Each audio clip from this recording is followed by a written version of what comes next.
Hoy estoy con alguien que ha visto cómo la gente construye y destruye su futuro financiero. Vamos a hablar de los riesgos que nadie quiere tomar, de la verdad detrás de la palabra seguridad y de por qué el mayor enemigo de tu estabilidad eres tú mismo. Israel Gómez, amigo, Wow, bienvenido. muchas gracias. Gracias, Rodri. ¿Qué tal se siente estar del otro lado? Se siente raro, se siente diferente, pero emocionado. Ok, sí, me imagino que es distinto, ¿no? Estar en la silla del entrevistado. Es correcto, es correcto. Pero bien, Muy bien. padrísimo. Oye, pues para darle contexto un poco a la gente, ¿quién eres, qué haces y cómo llegaste aquí? Bien, pues yo soy Israel Gómez, estudié Administración de Empresas en el TEC de Monterrey ya hace algunos añitos.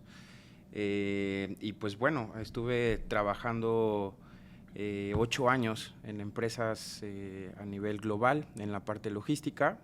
Estuve en Walmart, estuve en Grupo Modelo, estuve en Mave.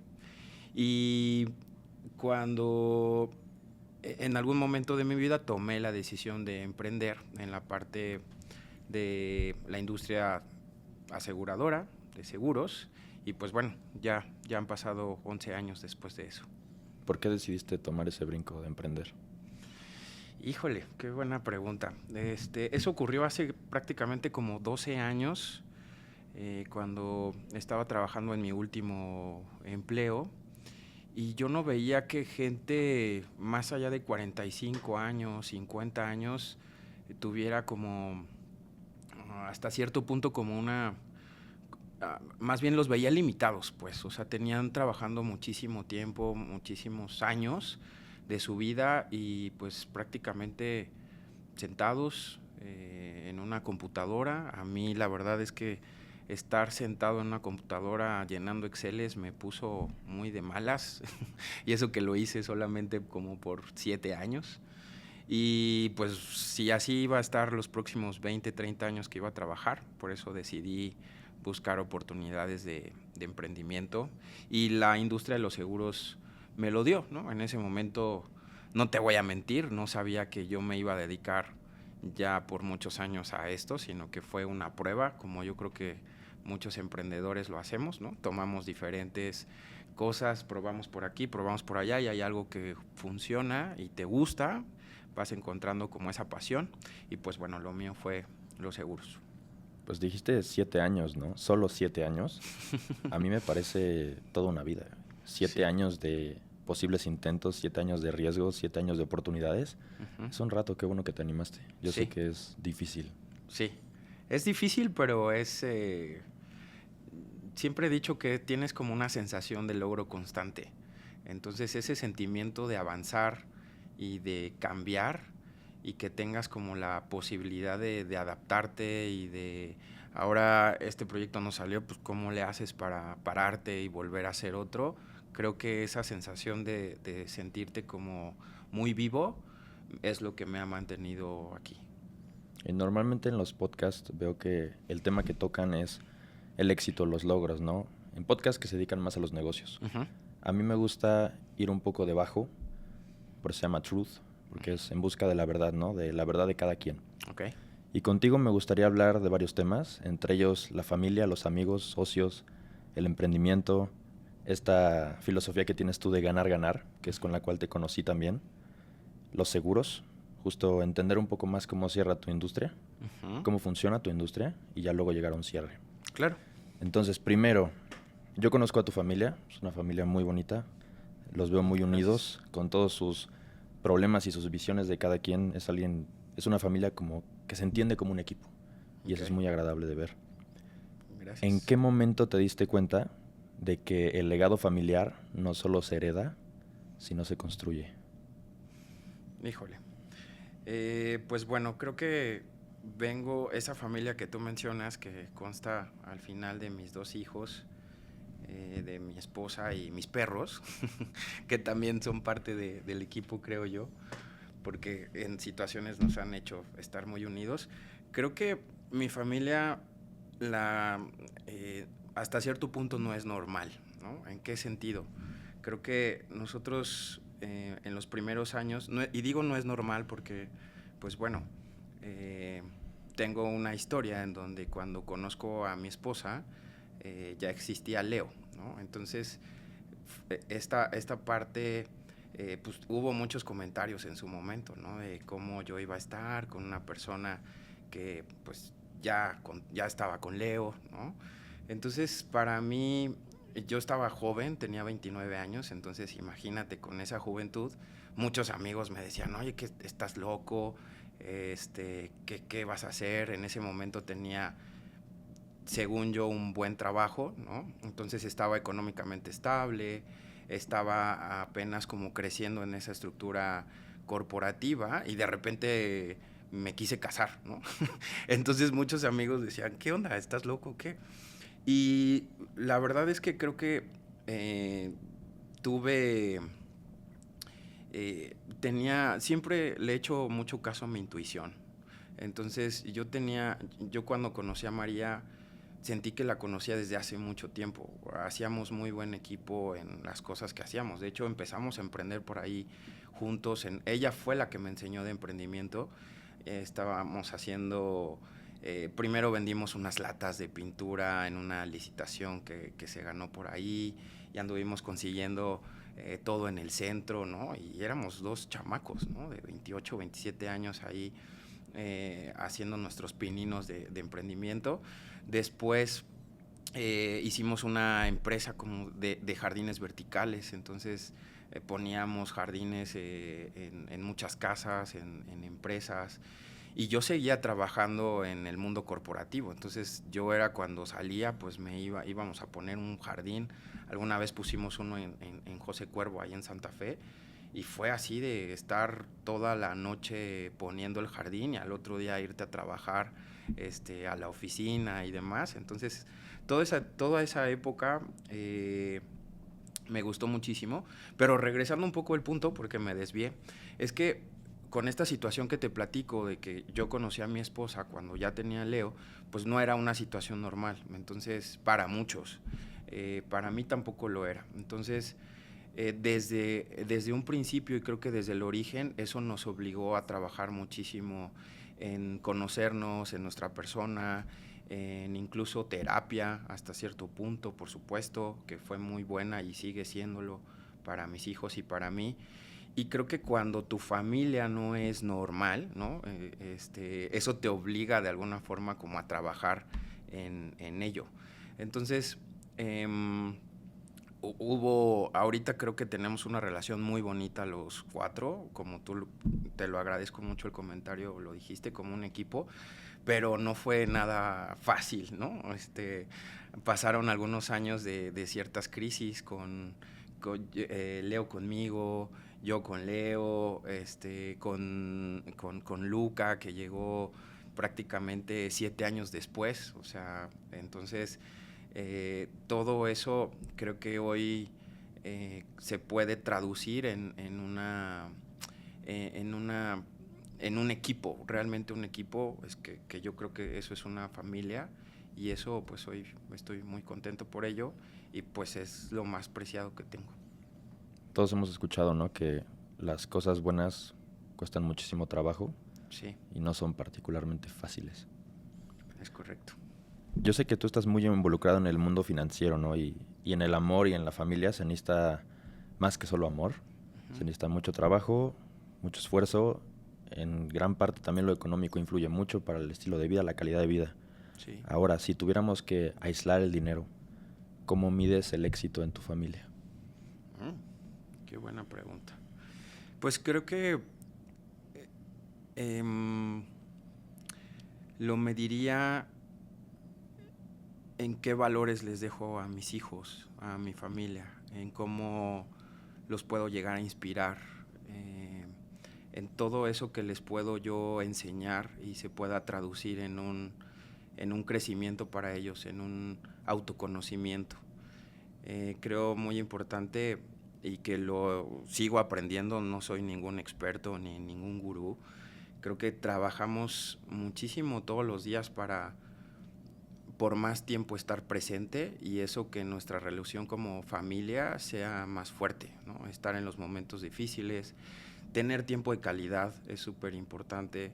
A mí en lo personal con esta parte de emprendimiento, pues te obliga muchísimo muchas veces a sacrificar cosas, ¿no? Entonces creo que debe de haber un equilibrio que vas encontrando. No creo que lo tenga al 100% hoy, ni creo que nadie. O sea, creo que diferentes situaciones te obligan muchas veces a priorizar. Creo que la familia siempre va a estar primero, es algo que te cuesta entender y lo vas aprendiendo con el tiempo. Pero hoy te podría traducir o te podría responder en que lo mediría en la unión que tiene mi familia, en los valores que tengan ellos y por supuesto estaba leyendo por ahí la otra vez qué preguntas les harías a tus hijos una vez que estén como un poco más grandes, ¿no? Y decía, pues bueno, ¿cuál fue el valor más importante que le dejaste a tu hijo? ¿Cómo lo inspiraste? ¿Cuál fue su momento más especial contigo? Entonces, si ellos en algún momento pueden responder todas esas preguntas con algo positivo, tanto que su mamá y yo les dejamos, yo me diría completamente la parte de la riqueza en mi familia, que no sea dinero. Bien, siempre hago ese tipo de preguntas en dónde está su balanza, ¿no? ¿Qué características son para ellos las que les dan valor a las cosas o a las situaciones de vida? Ahora, entrando al tema de amigos y socios. Sí. Entre la lealtad y el interés, ¿qué es más peligroso en los negocios? ¿La ingenuidad o la desconfianza? Híjole. Creo que la desconfianza. Creo que el valor más importante que puedes tener con un socio, con un amigo, es la confianza. Y creo que es una línea bien delgadita que una vez que se rompe, difícilmente puedes volver a pegarla, ¿no? No es que utilices por ahí un pegamento. Creo que se pierde y aunque tú cedas en una disculpa o en un perdón, creo que es algo que ya no puedes reconstruir, ¿no? O no sé, hasta el momento no me ha pasado que yo reconstruya una relación donde ya se rompió la confianza. Creo que pueden quedar muchísimos aprendizajes, historias, conocimiento, pero sí, definitivamente creo que la confianza es algo que si se pierde ya no puedes volver a reconstruir. Hasta el momento no me ha pasado, pero sí, creo que es eso. Creo que con una confianza bien construida entre socios, ya sean 2, 3, 5, los que sean, uno puede darse el lujo de ser ingenuo, ¿no? En algunos temas. De Porque hecho, no lo sabes todo. creo que es una fórmula que funciona mucho. Creo que en mis relaciones que he tenido en este emprendimiento de la parte financiera y de seguros, creo que justo siempre yo he sido un poco, he jugado ese papel, ¿no? Del ingenuo. ¿Y qué digo el ingenuo? Tal vez en salir un poquito de la caja y atreverme a hacer cosas que no muchos se atreven a hacer, ¿no? Y entonces eso yo lo traduzco como ingenuidad o locura o valemadrismo, ¿no? A ver, no, me voy a aventar a hacer esto a ver qué sucede. Creo que en mis relaciones siempre he sido esa persona, por eso creo que la fórmula puede funcionar muy bien, pero sí la parte de la confianza creo que esa es incuestionable. Ok. ¿Has mantenido relaciones solo por conveniencia? ¿Cómo justificaste eso ante ti mismo? Órale. Creo que hasta cierto punto todos podemos manejar relaciones por conveniencia, ¿no? Creo que algo que puede ser muy padre es que a veces esa conveniencia, si realmente se lleva con algo genuino, un objetivo en común, un crecimiento en común, esa conveniencia hasta cierto punto pues puede ser muy positiva, ¿no? Creo que cuando manejas solamente tal vez un interés transaccional es cuando la relación se puede volver un poco vacía, pero si esta conveniencia se combina con conocimiento, con objetivos de crecimiento en común, con confianza, creo que te pueden ayudar a crecer en muchísimos aspectos de tu vida, tanto personal como profesional. Claro, y creo que la diferencia y la línea más marcada ahí es la diferencia entre me conviene y estoy abusando, ¿no? Claro.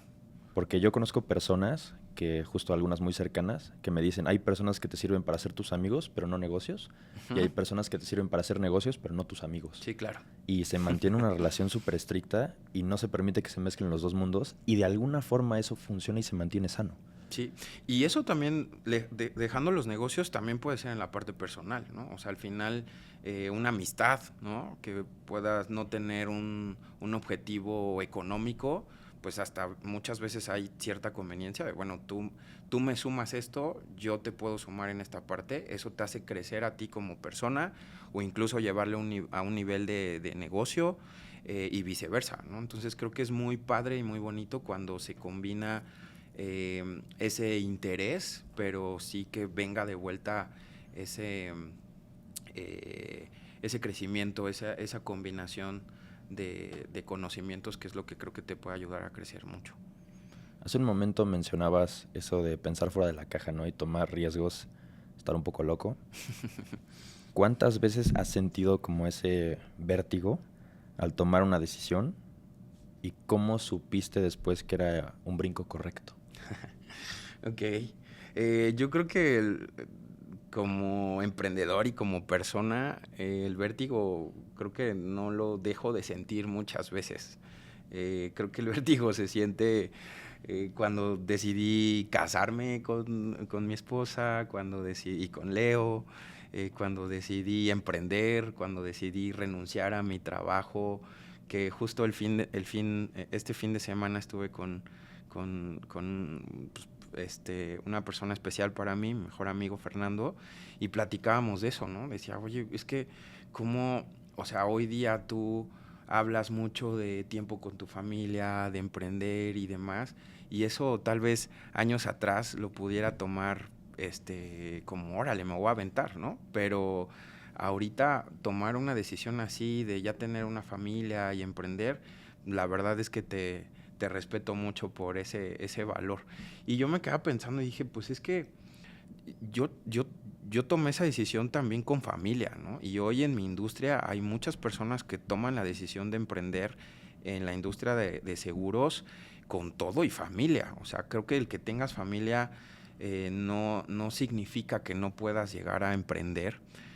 O que no puedas atreverte a hacer ciertas cosas, lo puedes combinar. Hace 12 años cuando tomé la decisión de emprender, imagínate, yo acababa de adquirir mi primera casa, ¿no? Que era una hipoteca. Yo había vendido mi coche para poder amueblar mi departamento. Tenía embarazada a María porque íbamos a tener a Luca. Y en ese momento se me ocurre emprender. Pues todo el mundo me volteó a ver. Mi papá lloraba y me decía, ¿qué estás haciendo? ¿No? Él me acompañó por mi cheque de liquidación a la última empresa donde trabajé como empleado. Y entonces lloraba y decía, pues, ¿qué estás haciendo? ¿Qué vas a hacer? Y solamente había una voz muy fuerte dentro de mi cabeza que sentía que era el momento de hacerlo, que si no lo hacía, tal vez me iba a ver como las personas que veía en la empresa, que a mí no me gustaría verme así en 20, 25 años, ¿no? Y no porque estén mal, creo que a alguien le funciona estar empleado, a alguien le funciona el emprendimiento, a alguien le funciona estar loquito y hacer muchas cosas. Entonces en ese momento creo que la confianza en mí mismo, la intuición que te decía hace rato, y sin duda mi esposa ha sido una pieza clave. Sin ella, de hecho, creo que yo no estaría aquí, porque, y digo aquí como emprendedor en la industria, porque al final ella era la que decía, oye, tienes todas estas bases, tienes todo esto, eres una persona administrada, creo que podemos tomar el riesgo, ¿no? Por ahí Muchos dicen que los emprendedores toman riesgos como un poco locos, pero tú y yo sabemos que no, o sea, son riesgos sí, pero calculados. Entonces tenía eso, yo sí calculé ese riesgo, Ok. tenía prácticamente cierto tiempo para poder darle el sustento a mi familia, pagar mi casa, pagar mis gastos y pues no había otra cosa que me detuviera. Si yo me hubiera detenido en ese momento, tal vez mi historia hubiera sido otra definitivamente, pero sentimos sintiendo vértigo, seguimos o continuamos sintiendo vértigo cada que tomamos una decisión, pero creo que si confías en ti, tienes esos, a veces nos cuesta creer en nosotros mismos, entonces creo que si tienes justo personas a tu lado que también confían en ti, te pueden dar esa palmadita de tú puedes y la autoconfianza que tengas en ti mismo, pues te puede hacer, te puede llevar a hacer muchísimas cosas locas que algunas saldrán y algunas otras no. Y metiéndonos en este tema de emprendimiento, hay dos cosas que me gustaría decirte. Una es una frase y una es parte de unas páginas que leí en un libro muy bueno que se llama 12 meses para $1.000.000. Ujú. La primera, la frase es: un emprendedor es aquel que brinca al vacío y construye un avión en su camino al fondo. ¿Qué opinas de esa frase? Ok. Pues sí, porque en el camino vas construyendo muchas cosas. Cuando tú emprendes algo, por ejemplo, en mi caso, yo no sabía qué iba a pasar. Yo no dormía, decía quién me va a comprar lo que yo voy a vender, ¿no? Yo no veía quién me comprara. Creo que me preparé bastante para salir y poder ofrecer el producto que hoy ofrecemos y desarrollamos personas para que también lo ofrezcan. Pero esos primeros meses donde das ese salto o tomas esa decisión de emprender, pero no sabes ni cómo le vas a hacer, creo que va con esa frase. O sea, al final creo que en el camino y con mucho trabajo es cuando empiezas a armar ese avión, ¿no? Empiezas a ir descubriendo y puliendo en qué eres bueno, lo que no, pues ver cómo lo delegas o cómo haces para que eso suceda, pero al final creo que ya estás ahí y pues es mucha fuerza de voluntad, mucha persistencia, resiliencia, creo que mucha confianza en ti. Lo que he visto mucho en este negocio es que a veces tú puedes ver a una persona y puedes decir, esa persona la haría en esta industria, ¿no? Tiene las relaciones personales que necesita, yo le veo skills de comunicación, le veo skills de que es una persona preparada, etcétera, y esa persona no lo cree. Entonces muchas veces creo que la autoconfianza es el primer enemigo o tu primer amigo en este negocio y en cualquier emprendimiento. Ok. Es interesante que menciones eso de irlo armando en el camino. También he escuchado muchas veces que dicen no hay garantías. Cuando emprendes no hay garantías, por más preparado que estés, el mercado es el juez más duro y al final del día, como te digo, no tienes una garantía de que lo que estás haciendo vaya a funcionar. Porque no hay un camino, no hay una regla escrita y no hay nadie que te diga, si tú haces A, B y C, vas a llegar al resultado. Eso no sucede. Ah, algo que puede sumar a esto, cuando yo recién llegué a la industria, me enseñaron un concepto que se llama cash. Entonces la K es knowledge o conocimientos, la A es actitud o actitud, la son skills, habilidades y la H son hábitos, ¿no? Entonces decían, estos japonesitos decían, bueno, pues, conocimiento en seguros, tal vez hoy vengas en cero, eso se puede trabajar, ¿no? Los skills, tú ya por tu trayectoria y demás tienes ciertos skills que podemos pulir y podemos desarrollar. Y hábitos, tú ya también cuentas con ciertos hábitos que hoy día te vamos a enseñar cuáles son los hábitos que tienes que desarrollar en esta carrera, pero al final tú ya traes ciertos hábitos que esos veremos si algunos te sirven y algunos los tenemos que desechar para este negocio. Y por último, la A de actitud, esa siempre la tengo muy presente porque dijeron, esa es en la única que no te vamos a poder ayudar. O sea, esa viene de tu persona y creo que con ese acrónimo de CASH o esa palabra todo el tiempo es cuando estás en un momento,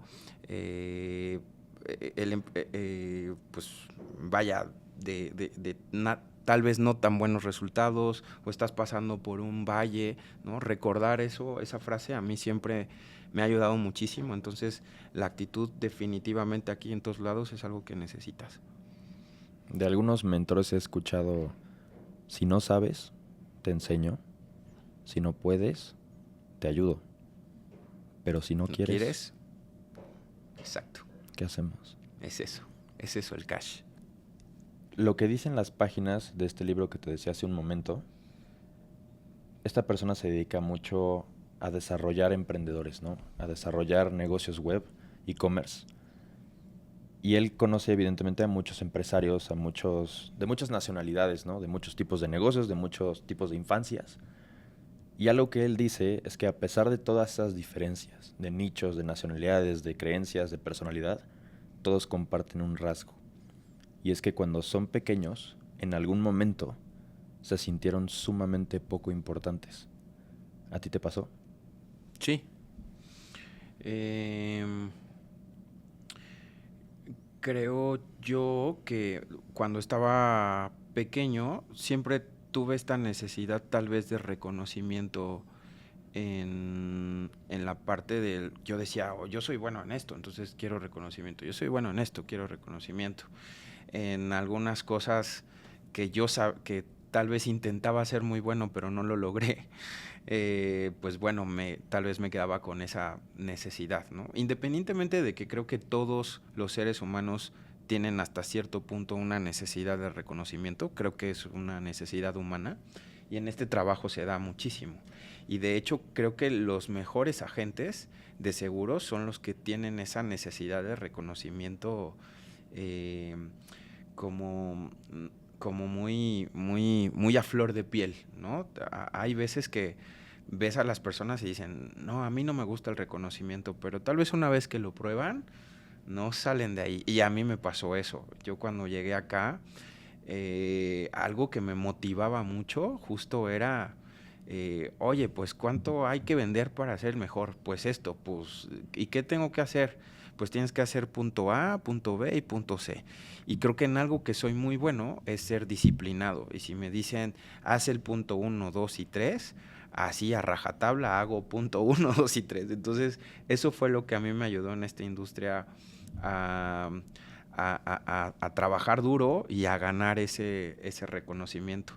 Tienes que ser muy disciplinado en la carrera de asesor para llegar realmente a tener buenos resultados. Entonces, sí, la respuesta es sí, sí tuve esa necesidad y creo que hasta cierto punto, por supuesto que la sigo teniendo, aunque creo que el equilibrio ha llegado en la parte de saber que cuando estás arriba en la cima puede haber un mal de, ¿cómo le dicen? Un mal de montaña, los que escalan montañas te dicen, oye, no todo el mundo puedes estar en la cima, no puedes estar en la cima todo el tiempo, te da mal de montaña, entonces tienes que aprender a bajar. Cuando aprendes a bajar y estar allá abajo lo más estable posible y volver a hacer las cosas que tienes que hacer para volver a subir, eso creo que es el de los mayores aprendizajes que he tenido en mi vida. Ok. ¿La incertidumbre es combustible o un freno? Uy, ¿Y en qué momento te transformas cuando lo sientes? qué buena pregunta. Creo que puede funcionar de las dos cosas. Creo que la incertidumbre, en mi caso, lo que hace es que esté buscando opciones, mi mente está trabajando todo el tiempo en buscar opciones, en innovar, en ver cómo hago mejor las cosas. Entonces creo que la incertidumbre en muchas ocasiones puede funcionar como un combustible y también del lado contrario puede sentirse esa incertidumbre como un freno, ¿no? Si te sientes ahí y no sabes qué hacer, pero tampoco haces algo para, para actuar o para accionar, pues creo que puede ser ahí un hoyo negro en el cual te puede, por supuesto, definitivamente parar, ¿no? Entonces creo que puede ser, dependiendo de cómo lo veas y cómo te lo cuestiones en ese momento. Lo puede ser combustible para dar para adelante o definitivamente frenarte. Me gustaría hacerte una pregunta desde tu perspectiva. Yo tengo 24 años, estoy emprendiendo y estoy construyendo un negocio. Es una idea que yo me inventé, que empecé a crear. Digo, tengo referencias, ¿no?, de todos lados, por supuesto. Ahora, tomándose en cuenta, por mi bien, dime 3 preguntas que yo debería de hacerme a mí mismo. Creo que la primera pregunta sería: ¿cómo te sientes al hacer tu trabajo? Porque ese justo va a ser un motor bien importante para que continúes en los momentos donde son los más difíciles y que hay que superar. Entonces, si es algo que realmente te gusta, creo que ese propósito se fortalece y es el combustible justo que te hace continuar. Otra pregunta que se me viene a la mente,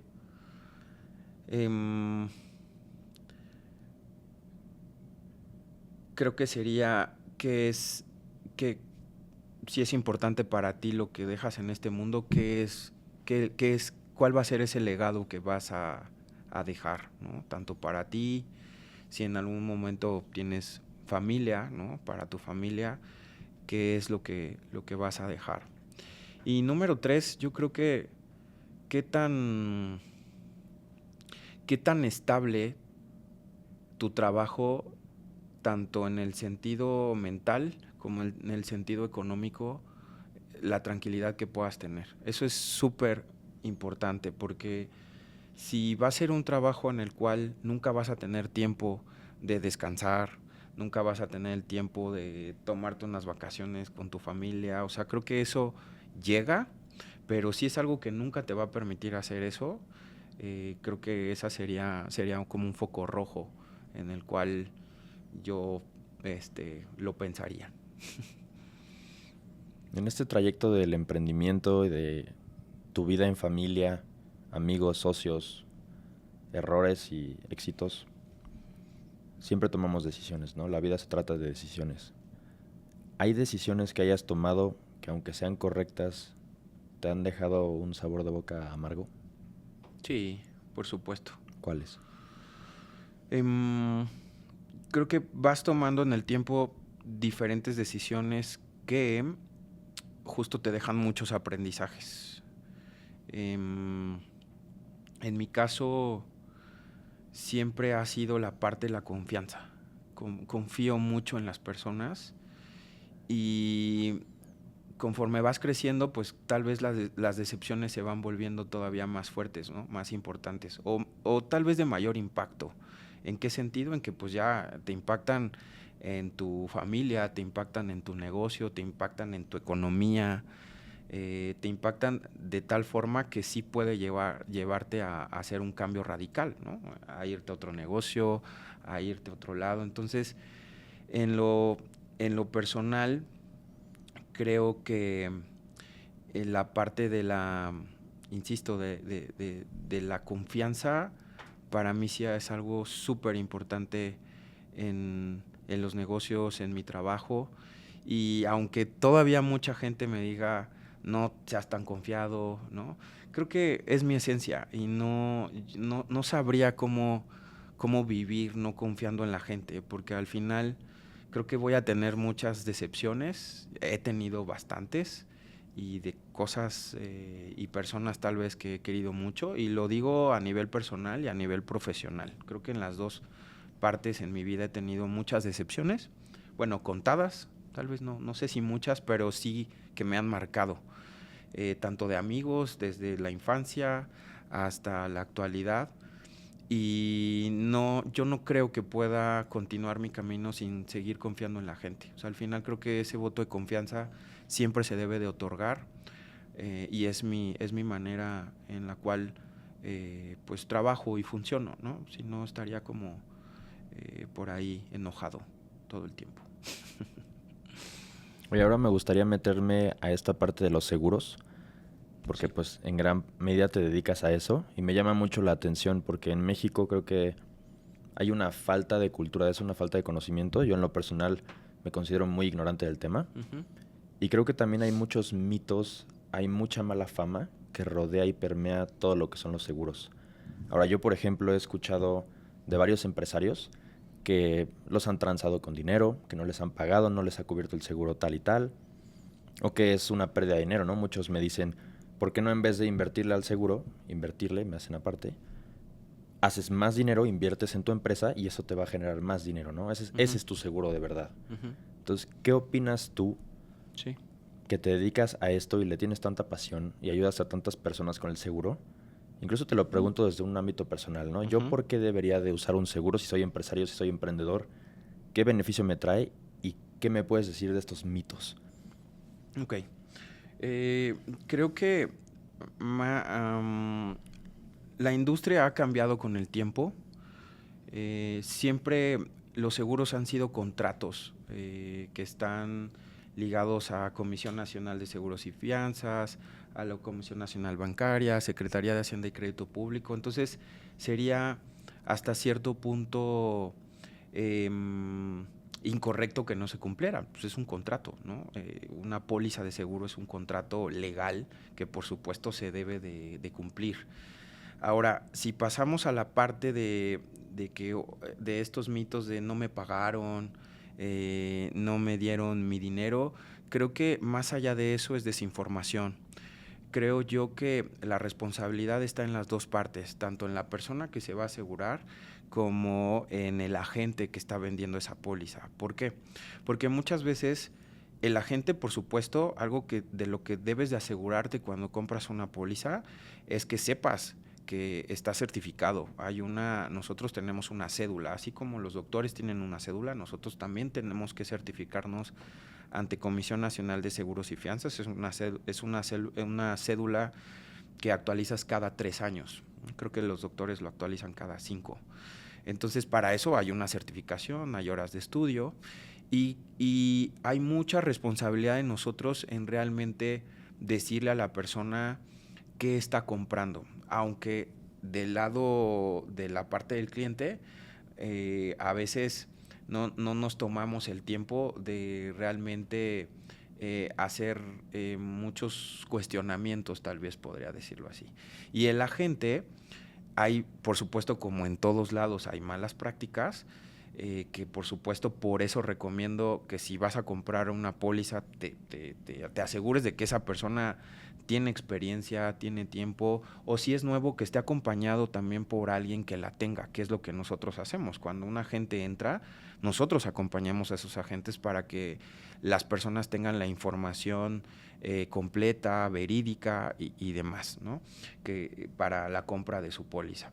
Ahora, entre más grande sea la compañía, creo que siempre va a haber estas quejas que puedas encontrar en internet o estos mitos y por eso la contaminación se va haciendo mucho más grande porque no me pagaron y etcétera. Eso tal cual lo que me estás preguntando. Entonces, la compañía entre más grande sea, si te metes a internet vas a encontrar más quejas. ¿Por qué? Por el volumen. No es lo mismo una aseguradora pequeña a una aseguradora grande.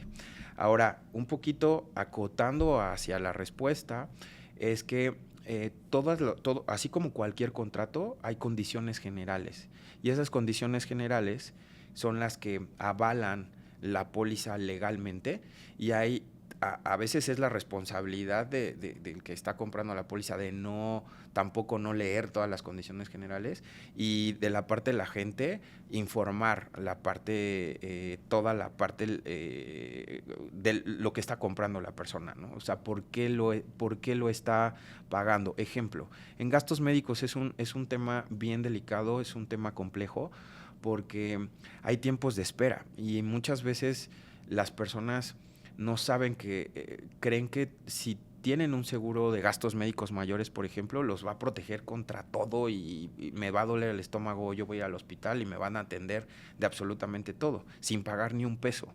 Y no es así. Para ciertas cosas hay algo que se llama periodos de espera, ¿no? O sea, hay que esperar, hay que tener antigüedad con esa póliza. Eh, para la persona siempre va a tener un deducible, un coaseguro, que al final es una corresponsabilidad que tiene el asegurado con la aseguradora. Entonces eso también muchas veces no se sabe. Entonces creo que es una responsabilidad de ambas partes, mucho mayor en un principio de la gente, de explicar qué estás comprando, por qué lo estás comprando, en dónde lo estás comprando. Por eso nosotros en un principio con la gente que desarrollamos es para nosotros bien importante el acompañamiento, el estar con ellos de la mano. Al final te podría decir que pues, después de 3 meses o incluso 6 meses o en algunos casos hasta un año, estás dando seguimiento muy puntual para que se dé la información correcta al cliente. Creo yo, en la otra parte que me preguntas de empresarios que prefieren comprar ciertas cosas, a mí me ha pasado diferente a lo largo de mi carrera. Hoy día no conozco un empresario exitoso que no busque proteger el patrimonio que ha construido, porque al final, con un pequeño porcentaje del ingreso que tenga la empresa o que tenga la persona, puedes proteger todo un ecosistema o todo un activo que ha pasado mucho tiempo para que tú lo construyas. Entonces sería hasta cierto punto, o ellos como me lo han dicho, es, oye, si me he tardado 10 años en construir esto, ¿por qué no invirtiendo un pequeño porcentaje de mi capital voy a protegerlo? ¿No? Es como si, y ahí caemos en esto de, oye, ¿tú comprarías un coche nuevo, lo sacas de la agencia sin seguro? No, pues no. No, es así con una empresa que has construido, es así con tu salud, es así con tu vida.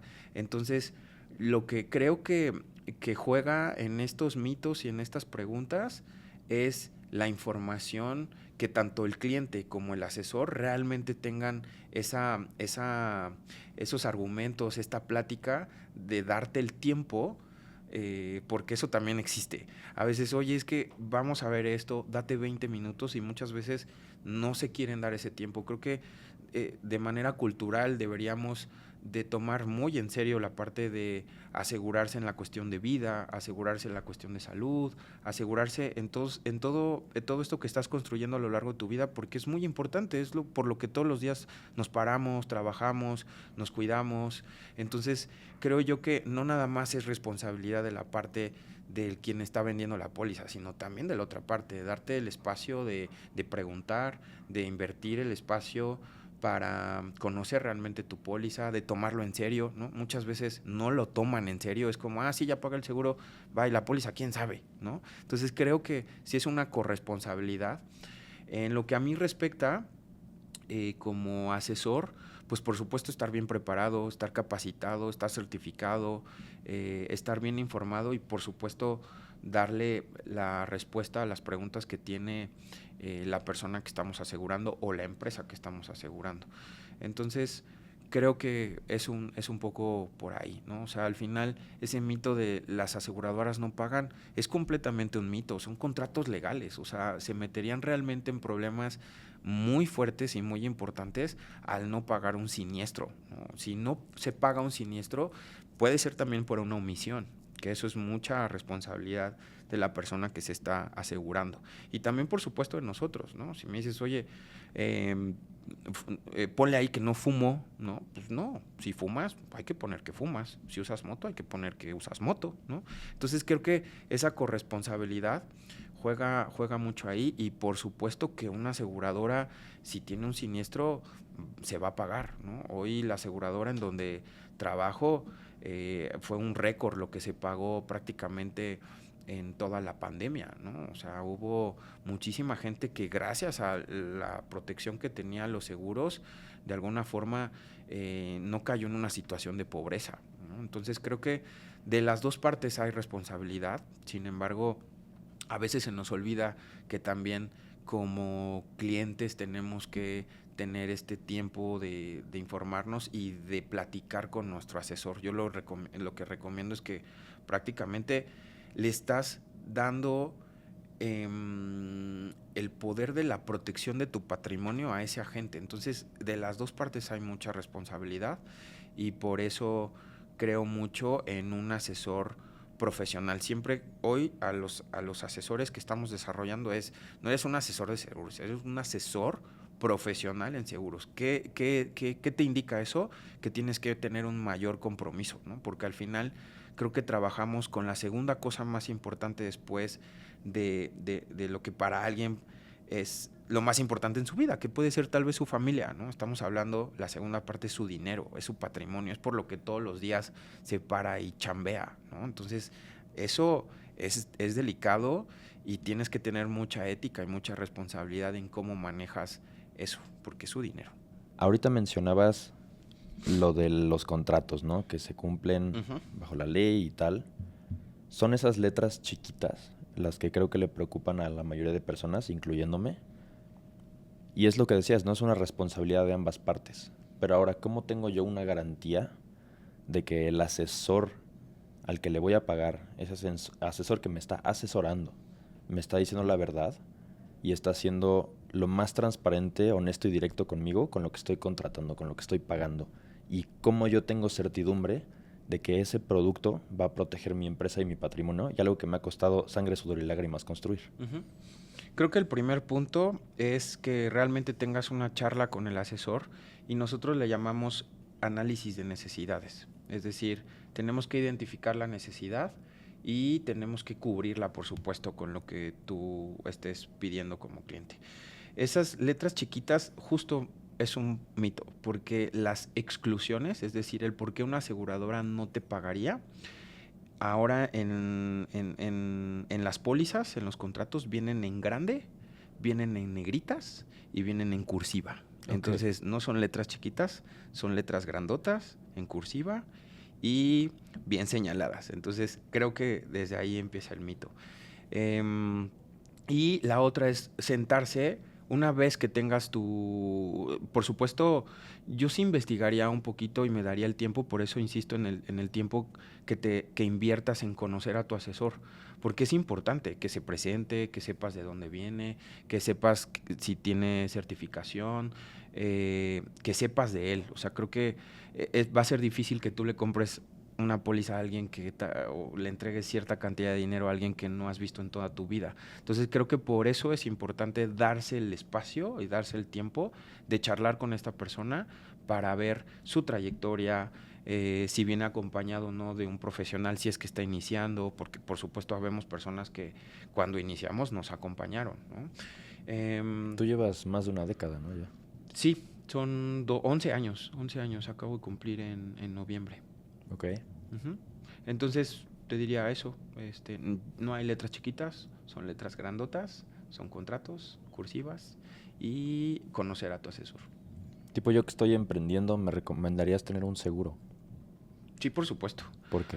Porque no tienes, muchas veces los empleados que tienen prestaciones, pues bueno, hasta cierto punto tienen cierta protección. Nosotros como emprendedores no tenemos absolutamente nada y tenemos que adquirir nuestros propios seguros, ¿no? Hay seguro de gastos médicos mayores, hay seguros de retiro, hay seguros de ahorro, seguros de inversión, seguros para el equipo que se llaman de responsabilidad civil, seguros para el equipo que tienes, que estás utilizando para este podcast. Al final todo podemos asegurar. ¿Y tipo eso cuánto me costaría? ¿Cómo puedo darme una idea? Porque luego es también una queja muy común, ¿no? O sea, el costo de estas cosas es súper alto. ¿Y se le puede llamar costo? Todo tiene un costo.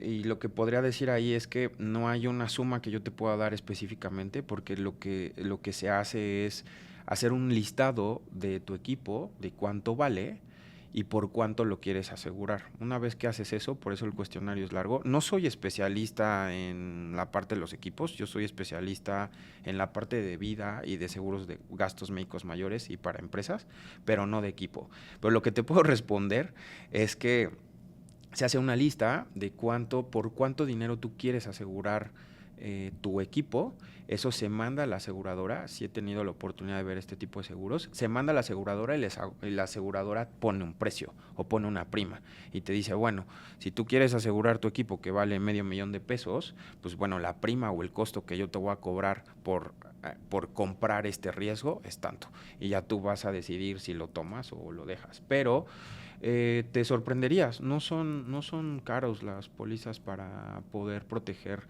un equipo, una casa. El costo-beneficio creo que es muy bueno.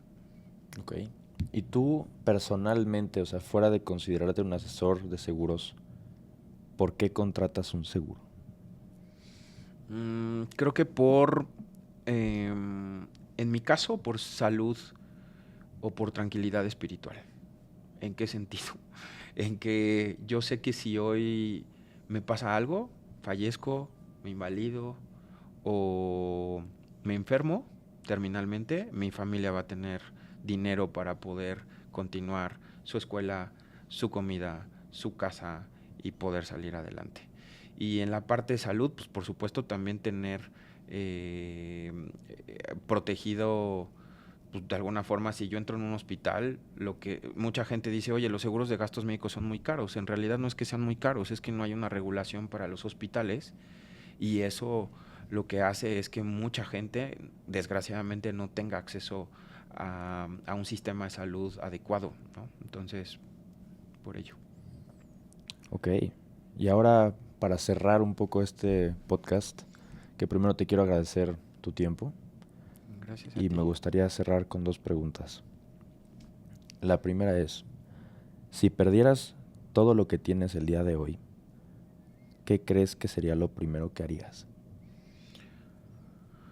Ok, Todo es pues, todo, ¿eh? Todo. ok. Algo que me han enseñado mis hijos y mi esposa, primero es a guardar la calma. Entonces creo que me tomaría muy en serio el tomar no sé de cuánto tiempo, pero tomar calma para poder analizar la situación. Y creo que haría dos cosas principalmente.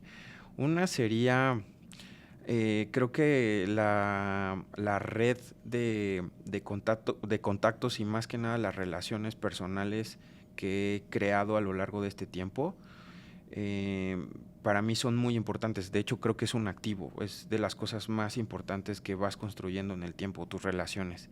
Y más trabajando en lo que hacemos, que manejamos dinero, creo que la ética debe ser prácticamente muy puntual, y creo que lo tengo con las personas que están conmigo. Entonces creo que utilizaría mi red de contactos para poder de alguna forma rediseñar tal vez mi plan, ¿no? Financiero. Y número dos, definitivamente confío en los conocimientos que he adquirido a lo largo de todo este tiempo en la parte de seguros, y volvería a lo básico, por supuesto. Los básicos creo que no los perdemos y los seguimos, están prácticamente como institucionalizados con las personas que vienen. El básico no se debe de olvidar, se pierde de repente por la inercia. Regresaría completamente a lo que hice cuando llegué a esta industria desde cero, y podría seguramente volver a hacer cosas buenas. ¿Qué es lo más importante que has aprendido sobre la riqueza y las relaciones de negocios? Mm. Ok, creo que en cuanto a la riqueza, creo que mm, es un término muy subjetivo para mí. Para algunas personas puede ser dinero, cómo lo acumulas, cómo lo diversificas, cómo lo ahorras, cómo lo inviertes. Y para mí hoy riqueza, honestamente, es tener tiempo para mí, para mi familia, para mi persona. Creo que eso para mí hoy podría ser más, significa más la parte de riqueza, ¿no? Creo que muchas veces nos perdemos en buscando esta parte de dinero, de acumulación, y creo que lo que he aprendido, al menos a mis 41 años, es que es un equilibrio, ¿no? En que por supuesto el dinero es muy importante, y tener esa estabilidad para poder tener tiempo con tu familia y contigo mismo. Entonces, en cuanto a la riqueza, te podría cerrar en eso. Y en cuanto a las relaciones de negocio, definitivamente la confianza. Creo que muchas veces las negociaciones sí tienen que tener un ganar-ganar, y a veces no estamos enfocados más en lo que vamos a ganar que tal vez en lo que va a ganar la otra persona. Entonces, si realmente tenemos un interés genuino de que la otra persona gane igual o más que tú, está bien. Y eso te mantiene a ti con relaciones a mediano y largo plazo. Para mí eso es lo más importante. A mí no me interesa hoy tener, y hemos tenido la oportunidad de cerrar negocios y pues rápido, ¿no? O sea, pero sé que esa persona tal vez perdería. Entonces a mí eso hoy no me gusta, no lo haría, no lo he hecho. Creo que lo que he aprendido en este tiempo es, para mí es más importante tener relaciones a mediano y largo plazo sanas, porque te ayudan a multiplicar en muchísimos sentidos y en muchísimos aspectos, y sobre todo dormir tranquilo. Ganar, ganar, ¿no? Yes, ganar, ganar, win to win. Ok, pues Isra, muchísimas gracias por lo que me has compartido hoy. Como siempre, te aprendo muchísimo, aunque Gracias, esta Rodri. sea la primera vez que estamos juntos en un podcast Sí, y no estaré yo detrás de la cámara como normalmente es.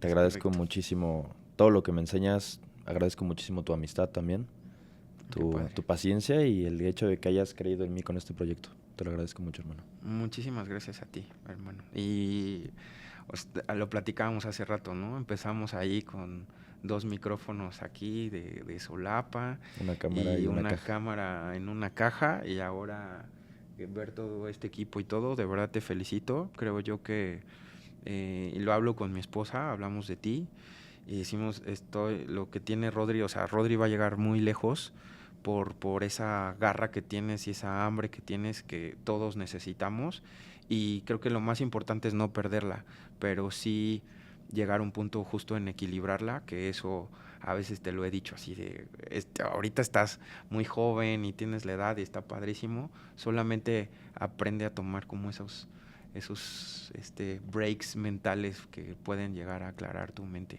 Sí lo he aprendido, gracias a ti y a un gran amigo mío, que en este momento estamos pues en una situación complicada de la vida, ¿no? Pero gracias a ustedes dos he aprendido también a nivelar esa parte, a no exigirme de más al punto de quebrarme, porque yo en lo personal no creo mucho en esto del burnout, ¿no? Es como, ¿lo quieres o no? Okay. ¿Quieres lograrlo o no lo quieres? Pero sí he entendido que hay momentos en los que es más eficiente trabajar, por ejemplo, 6 horas concentrado que 14 a medias. Logras más en 6 horas o en 2. Definitivamente. Con full focus que 20 horas trabajando como enfermo y distrayéndote otras 7, ¿sabes? Exacto. Entonces, muchísimas gracias por estar aquí. Gracias a ti, Rodri. Y seguramente tendremos otros episodios. Y espero que la gente también haya aprendido algo. Se hayan ido con mitos muertos de lo que son los seguros. Yo, de hecho, estoy bastante convencido y te digo, creo que también se basa mucho en la confianza. Y creo que compraría un seguro sin duda, al menos para todo el equipo que tengo y para mi tranquilidad en un futuro que creo que estoy a buena edad, lo consideraría muy seriamente. Súper. Estamos para ayudarte.